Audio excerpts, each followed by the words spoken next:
Mengintip menu santap siang 3 capres bersama Presiden Jokowi di Istana.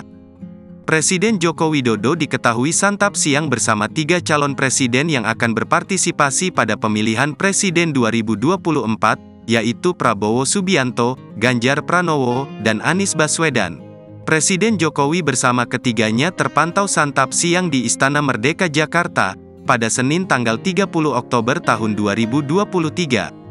Suasana hangat dan akrab terlihat pada pertemuan para tokoh tersebut.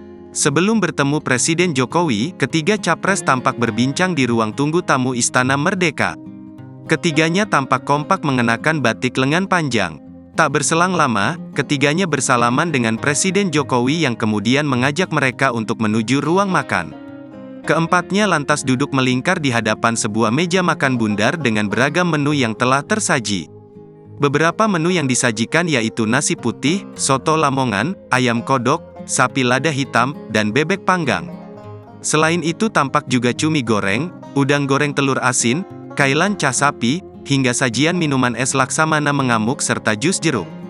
Diselingi perbincangan yang akrab, suasana makan siang Presiden Jokowi bersama ketiga capres pun berlangsung dengan hangat. Selepas santap siang, Prabowo Subianto mengucapkan terima kasih kepada Presiden Jokowi atas undangan makan siang tersebut.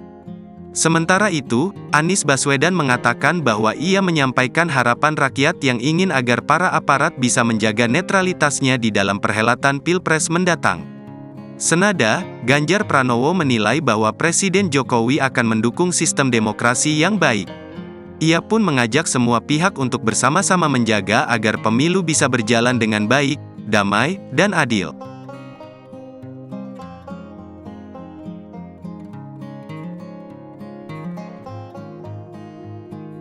Download Tribun X sekarang, menghadirkan lokal menjadi Indonesia.